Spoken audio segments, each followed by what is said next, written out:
Hi all, it is me Dr. Amrita here. Hope each and everyone is doing well and good. അപ്പോൾ എല്ലാവർക്കും മറ്റൊരു ടോപ്പിക്കിലേക്ക് സ്വാഗതം.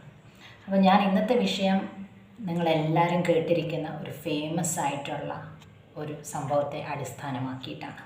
എന്തുകൊണ്ട് ഇത് ഇട്ടു എന്ന് വെച്ചാൽ ഇത് മനസ്സിൻ്റെ ഒരു ബുദ്ധിമുട്ട്, ആ സമയമുണ്ടായ ആ വിഷമം കൊണ്ട് ചെയ്തു പോയ ഒരു ഇൻസിഡൻ്റാണ്.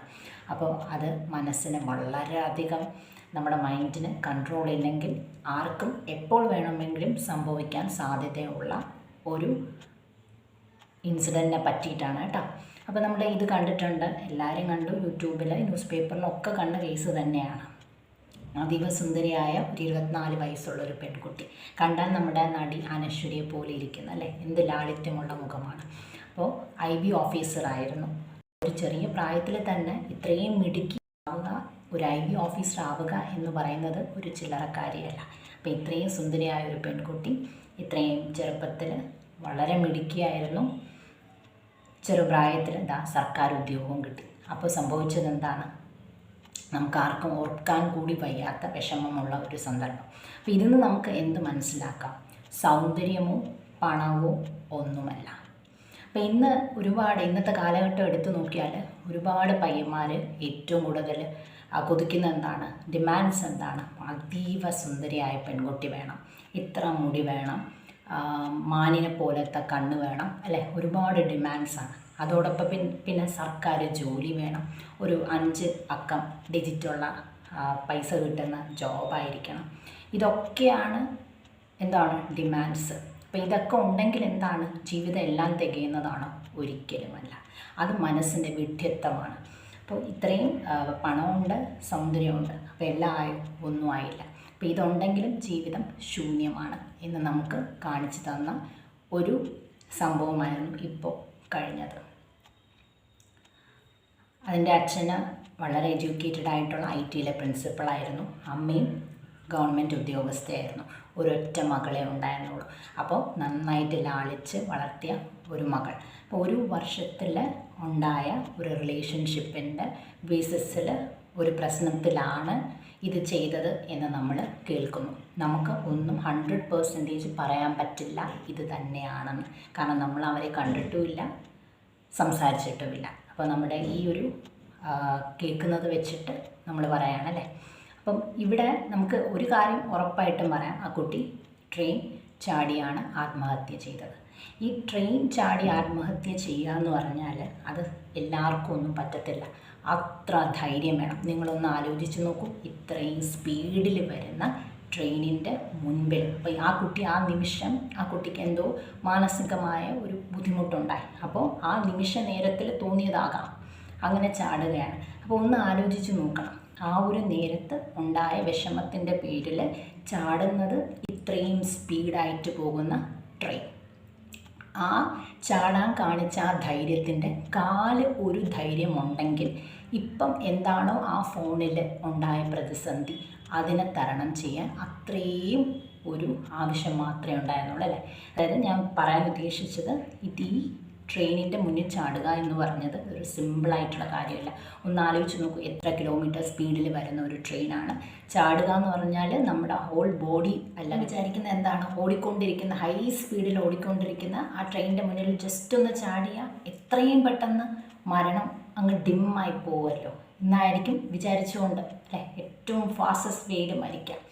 ഏറ്റവും കൂടുതൽ വേദന അനുഭവിക്കുന്ന ഒരു മരണമാണ് ഈ ട്രെയിനിൻ്റെ മുന്നിൽ ചാടുന്നത്. ഞാൻ എഴുതി പറയാം, ആരെങ്കിലും റെയിൽവേ ഡെത്ത് ഇതിനു മുൻപ് സംഭവിച്ചത് ഈ കുട്ടി കണ്ടിരുന്നെങ്കിൽ ഒരിക്കലും ഈ ഒരു ആത്മഹത്യ ചെയ്യില്ലായിരുന്നു.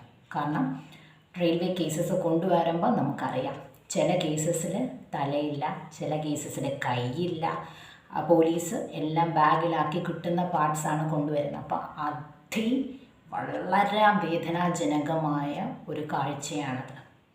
അപ്പോൾ ഈ സുന്ദരമായ മുഖം ഭഗവതിക്കുന്ന ആ മുഖത്തെ പോലും മറന്നുകൊണ്ട് ആ ഒരു പ്രതിസന്ധി വന്നപ്പോൾ ഒരു വർഷത്തിൽ കണ്ടുമുട്ടിയ ആ ഒരു റിലേഷൻഷിപ്പിന് ഏറ്റവും കൂടുതൽ ഇമ്പോർട്ടൻസും കൊടുത്ത് പൊന്നിച്ച് താലോലിച്ച് വളർത്തിയ 24 വർഷം വളർത്തിയ ആ അമ്മയും അച്ഛനെയും ആ കുട്ടി മറന്നുകൊണ്ട് പോയല്ലോ എന്നോർക്കുമ്പോൾ എനിക്ക് വളരെയധികം ദുഃഖമുണ്ട്.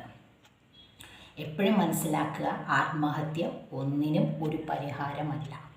നമ്മൾ ഡേ ടു ഡേ ബേസിസിൽ നോക്കിയാൽ തന്നെ പല ന്യൂസാണ്. പോയിസൺ കഴിച്ച് മരിക്കുന്നു, തൂങ്ങി മരിക്കുന്നു. ഇതൊക്കെ എന്താണ് എനിക്ക് പറയാനുള്ളത്? ആത്മഹത്യ ചെയ്യുന്നവരോട് എന്ത് മരണമാണോ നിങ്ങൾ ചൂസ് ചെയ്യുന്നത്, എനിക്ക് പറയാനുള്ള ഒന്ന്, മരണം എന്ന് നിങ്ങൾ തീരുമാനിക്കുന്ന ആ നിമിഷത്തിൽ നിങ്ങൾ തോറ്റുപോയി. ചിലവർ ചിന്തിക്കുന്ന എന്താണ്, ഞാനിപ്പോൾ ട്രെയിൻ ചാടി മരിക്കുന്നു, അല്ലെങ്കിൽ ഞാൻ തൂങ്ങി മരിക്കുന്നു.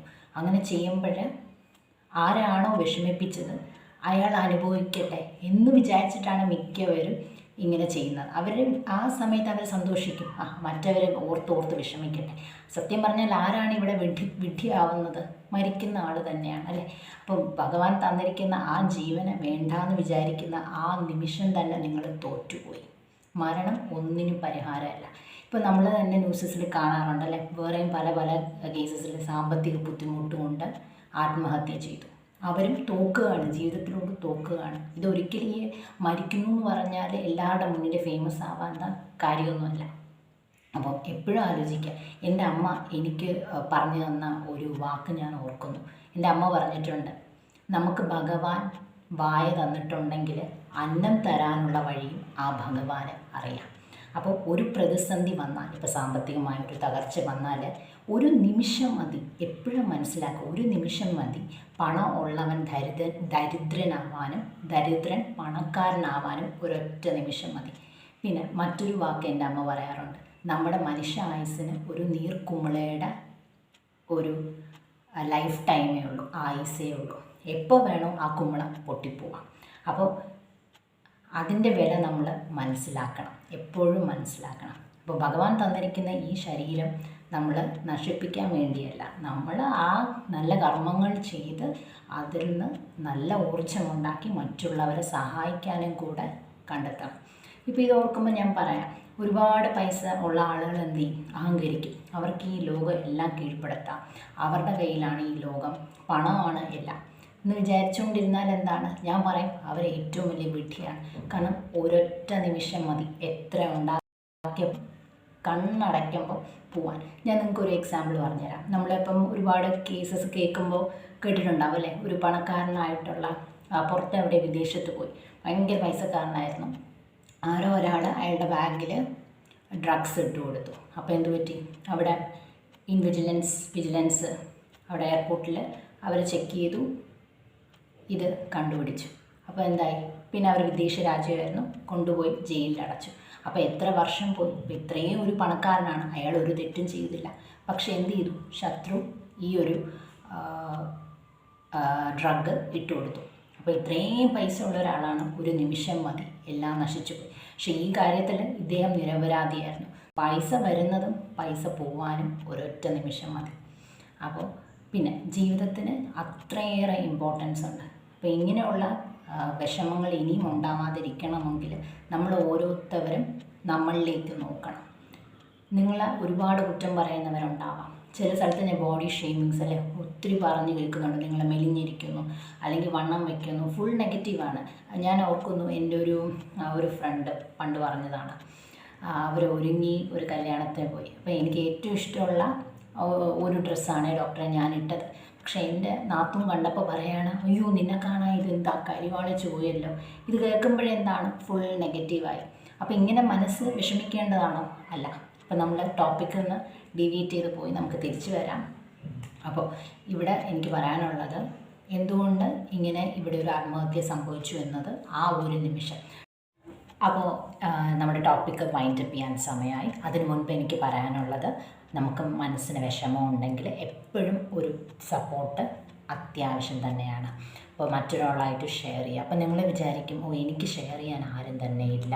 അപ്പോൾ അങ്ങനെ ഒരു തോന്നൽ വരരുത്. നമ്മുടെ ഗവൺമെൻറ്റിൻ്റെ തന്നെ പല സ്കീമും ഉണ്ട്. ഒന്ന് ടെലിമാനസ് എന്ന് പറയുന്ന ഒരു പോർട്ടലുണ്ട്. അപ്പോൾ അതിൽ ഫോൺ വിളിച്ചാൽ അതിൻ്റെ ആളുകളൊക്കെ എപ്പോഴും അവൈലബിൾ ആണ്. പിന്നെ അത് മാത്രമല്ല, പുതിയൊരു ഇത് ഞാൻ ഈ ഇടയ്ക്ക് വായിച്ചു. അതാണ് സൂയിസൈഡ് പ്രിവെൻഷൻ മൈത്രി എന്ന് പറഞ്ഞിട്ടുള്ള കേട്ടോ. അത് ഞാൻ അതിൻ്റെ നമ്പർ താഴെ കൊടുത്തേക്കാം, 048425405330. ഞാൻ ഈ ഇടയ്ക്ക് കണ്ടതാണ്, ഞാനത് നമ്പർ താഴെ കൊടുക്കാം. അപ്പോൾ അങ്ങനെ എന്തെങ്കിലും ഉണ്ടെങ്കിൽ നിങ്ങൾ ഉടനെ തന്നെ വിളിച്ചിട്ട് സംസാരിക്കുക. കാരണം സംസാരിച്ചാൽ തീരാത്ത പ്രശ്നങ്ങൾ ഈ ലോകത്ത് ഒന്നും തന്നെ ഇല്ല. നമ്മുടെ മനുഷ്യനായിട്ട് ജനിച്ചെങ്കിൽ ഒരുപാട് പ്രതിസന്ധികളും നമ്മളെ തേടി വരും. എപ്പോഴും നമുക്ക് സ്വർണ്ണക്കരണ്ടിയിൽ അങ്ങനെ ജീവിക്കാൻ പറ്റത്തില്ല കേട്ടോ. അപ്പോൾ അതുകൊണ്ട് വിഷമം എല്ലാവർക്കും ഉള്ളതാണ്. നമ്മളെല്ലാവരും മനുഷ്യരാണ്. മനുഷ്യരായിട്ട് വരുമ്പോൾ ഒരുപാട് പ്രതിസന്ധി വരും. ചിലവർക്ക് അത് പെട്ടെന്ന് തരണം ചെയ്യാൻ പറ്റും, അതേസമയം ചിലവർക്ക് അത് ബുദ്ധിമുട്ടുണ്ടാക്കാം. അപ്പോൾ അങ്ങനെയുള്ളവരെന്ത് ചെയ്യുക, ഇതുപോലെ ടെലിമാനസ്, ഈ മൈത്രി അതുപോലെയുള്ള അതിലോട്ട് ഫോൺ വിളിക്കുക. അവർ നല്ല കൗൺസിലിംഗ് നിങ്ങൾക്ക് തരും. പിന്നെ ഇനിയും എനിക്ക് പറയാനുള്ളത്, എങ്ങനെ നമുക്ക് മനസ്സിന് ധൈര്യം കൊണ്ടുവരാം. മനസ്സിന് ധൈര്യം എന്ന് പറഞ്ഞാൽ, ഞാനിപ്പോൾ ഈ യൂട്യൂബ് വീഡിയോ ഇട്ടു, ഇത് കേട്ട് ഒരു 10 മിനിറ്റ് നിങ്ങൾക്ക് മനസ്സിന് നല്ല ധൈര്യം ഉണ്ടാകും. പിന്നെ കുറച്ച് കഴിയുമ്പോൾ എന്താണ്, വീണ്ടും ഫോണിന് ചാർജ് ഇല്ലാത്ത പോലെ, അല്ലെ ചാർജ് പോകുന്ന പോലെ 50, 40, 30 അങ്ങനെ പോയിക്കൊണ്ടിരിക്കും. അപ്പോൾ നമുക്ക് എന്ത് ചെയ്യണം, സ്ഥിരമായിട്ടും നമുക്ക് മനസ്സിന് ധൈര്യം വേണമെങ്കിൽ എന്ത് ചെയ്യുക, എനിക്ക് പറയാനുള്ളത്, നിങ്ങൾ ഏത് ഭഗവാനെയാണോ നിങ്ങൾ പൂജിക്കുന്നത്, നിങ്ങൾ ക്രിസ്ത്യൻസ് ആണെങ്കിൽ നിങ്ങളുടെ യേശു ഉണ്ടാവും, അതുപോലെ ഹിന്ദുസ് ആണെങ്കിൽ നിങ്ങളുടെ ഗണേഷ് ഭഗവാൻ, കാളി ദേവി, അങ്ങനെ ഒരുപാട് ഭഗവാനുണ്ട്. പിന്നെ മുസ്ലിംസിന് അവരുടേതായ അള്ളാഹു ഉണ്ട്. അപ്പോൾ ഏത് ജാതിയും ആവട്ടെ, ഏത് ജാതി ആയാലും മനുഷ്യൻ നമ്മളെല്ലാവരും ഒന്ന് തന്നെ. നമ്മുടെ ശരീരത്തിൽ ഒഴുകുന്ന ചോരയും ഒരുപോലെ തന്നെയാണ് അല്ലേ. അല്ലാതെ ചില ആളുടെ ദേഹത്ത് പച്ചയും നീലയും ഒക്കെയാണോ? അല്ല, രക്തത്തിൻ്റെ കളറ് സെയിം ആണെങ്കിൽ നമ്മൾ മനുഷ്യരെല്ലാവരും ഒന്നുപോലെ തന്നെ. നിങ്ങൾക്ക് ഏറ്റവും ഇഷ്ടമുള്ളത് ഏത് ഈശ്വരനാണോ? എനിക്ക് തോന്നുന്നു ബാക്ക്ഗ്രൗണ്ടും നോയ്സ്, കുട്ടികളുടെ MBBS കുട്ടികളുടെ കുറച്ച് ഫങ്ഷൻ നടക്കുകയാണ്. അപ്പോൾ അതിൻ്റെ ബാക്ക്ഗ്രൗണ്ട് മ്യൂസിക് തുടങ്ങി. ഞാൻ പെട്ടെന്ന് ഇതൊന്ന് വൈൻഡ്. അപ്പോൾ ഇത് നമ്മുടെ വീഡിയോ വൈൻഡപ്പ് ചെയ്യാൻ സമയമായി. അപ്പോൾ മരണം ഒരിക്കലും ഒന്നിനും ഒരു പരിഹാരമല്ല. നിങ്ങൾക്ക് ബുദ്ധിമുട്ടുണ്ടെങ്കിൽ അത് എന്ത് ബുദ്ധിമുട്ടാണെങ്കിലും തന്നെ നമുക്ക് സംസാരിച്ച് മാറ്റാം. എന്തെങ്കിലും പ്രതിസന്ധി ഉണ്ടെങ്കിൽ അതും നമുക്ക് മാറ്റാൻ പറ്റും. അപ്പോൾ എപ്പോഴും കോൺഫിഡൻസ് ആയിട്ടിരിക്കുക. ഇതിപ്പോൾ എൻ്റെ വീഡിയോ കാണുമ്പോൾ കുറച്ച് നേരം നിങ്ങൾക്ക് നല്ല സമാധാനം കിട്ടും. പിന്നെ ഒരു അരമണിക്കൂർ കഴിയുമ്പോൾ വീണ്ടും പഴയ അവസ്ഥയിലെത്തുന്നുണ്ടെങ്കിൽ നമ്മുടെ ഫോൺ ചാർജ് ചെയ്യുന്ന പോലെ ബാറ്ററി കുറഞ്ഞു വരുന്നുണ്ടെങ്കിൽ ഞാൻ തന്ന ഈ നമ്പറിലൊന്ന് വിളിക്കുക. എൻ്റെ പേഴ്സണൽ നമ്പറല്ല ഇത്, ആക്ച്വലി മൈത്രി നമ്മുടെ സ്റ്റേറ്റിൻ്റെ സൂയിസൈഡൽ പ്രിവെൻഷൻ്റെ നമ്പറാണ് കേട്ടോ. ഇവരൊരുപാട് ഹെൽപ്ഫുൾ ചെയ്യും. സോ അപ്പോൾ ഇതൊരു ഭയങ്കര ഷോർട്ടായിട്ടുള്ളൊരു വീഡിയോ ആയിരുന്നു. So thank you guys for listening me, and it is me doctor Amrutha here, and എനിക്ക് പോകാൻ സമയമായി. So we will see again with some other topics. Mainly മോട്ടിവേഷനെ ബേസ് ചെയ്തിട്ട് നമുക്ക് വീണ്ടും മറ്റൊരു ടോപ്പിക്കുമായിട്ട് ഞാൻ വരാം. അപ്പോൾ അതുവരെ നിങ്ങളെല്ലാവരും നല്ല മനസ്ധൈര്യത്തോടെ ഇരിക്കുക കേട്ടോ. അപ്പോൾ ഞാൻ എപ്പോഴും പറയുന്ന പോലെ തന്നെ എൻ്റെ വീഡിയോസിനെ പറ്റി പറയുകയാണെങ്കിൽ, ഞാൻ എന്തുകൊണ്ട് വീഡിയോസ് ഇടുന്നു, ബിക്കോസ് എനിക്ക് ഒത്തിരി സംസാരിക്കാൻ ഇഷ്ടമാണ്. അതുമാത്രമല്ല, എന്നാൽ കൊണ്ട് മറ്റൊരാൾക്ക് ഒരു നിമിഷമെങ്കിലും നല്ലതുണ്ടാകുന്നുണ്ടെങ്കിൽ അതിന് അങ്ങേയറ്റം എനിക്ക് നന്ദിയുണ്ട്. അപ്പോൾ അതുകൊണ്ടാണ് ഞാൻ ഈ വീഡിയോ ചെയ്യുന്നത്. ഇത് കേട്ടിട്ടെങ്കിലും ഒരാൾക്കെങ്കിലും സന്തോഷം തോന്നുകയാണെങ്കിൽ ആ സന്തോഷം മതി എനിക്ക്. അല്ലാതെ എനിക്ക് ഒരുപാട് വ്യൂസൊക്കെ കൂട്ടി, സബ്സ്ക്രൈബേഴ്സും ഒക്കെ കൂട്ടി, ഒരുപാട് പൈസയൊക്കെ ഉണ്ടാക്കി അങ്ങനെ ജീവിക്കാൻ ഞാൻ ഒരിക്കലും ആഗ്രഹിക്കുന്നില്ല. പിന്നെ എനിക്ക് ഒരു സന്തോഷം പറയാതിരിക്കാൻ വയ്യ. കാരണം ഒരു 1 വീക്കിനുള്ളിൽ എനിക്ക് തോന്നുന്നു 600 സബ്സ്ക്രൈബേഴ്സിൽ നിന്ന് എനിക്കൊരു 624 സബ്സ്ക്രൈബേഴ്സിനെ കിട്ടി. എൻ്റെ വീഡിയോസ് കുറച്ച് പേരൊക്കെ കാണാൻ തുടങ്ങി, കുറച്ച് മെസ്സേജസ് കിട്ടി. അവർക്ക് ഒരുപാട് മനസ്സിന് ഇത് കേട്ടതിന് ശേഷം മനസ്സിന് ഒരുപാട് സന്തോഷം വരാൻ തുടങ്ങി. എങ്ങനെയൊക്കെ പ്രതിസന്ധി വരുമ്പോൾ അത് അഭിമുഖീകരിക്കണം എന്നൊക്കെ ചെറിയ ടിപ്സൊക്കെ മനസ്സിലാവാൻ തുടങ്ങി എന്നൊക്കെ കുറച്ച് മെസ്സേജസ് എനിക്ക് റിസീവ് ചെയ്തു. അപ്പോൾ അത് കണ്ടപ്പോഴെനിക്ക് ഒത്തിരി സന്തോഷമായി. അപ്പോൾ അത് എനിക്കൊരു പ്രചോദനമാണ് കേട്ടോ വീണ്ടും വീഡിയോസ് ഇടാൻ വേണ്ടി. അപ്പോൾ എല്ലാവരും കമൻറ്റ് ചെയ്യുക കേട്ടോ. കമൻറ്റ് ചെയ്യുമ്പോൾ ഞാൻ എല്ലാവരുടെ പേരും ഓർത്ത് വയ്ക്കും. എനിക്ക് അങ്ങനെ ഞാൻ പെട്ടെന്ന് ആരെയും മറക്കുന്ന സ്വഭാവമൊന്നും ഇല്ല കേട്ടോ എനിക്ക്. അപ്പോൾ thank you all for listening me. അപ്പോൾ thank you so much. Thank you again and again. Thank you. And it's time to wind up. Thank you all.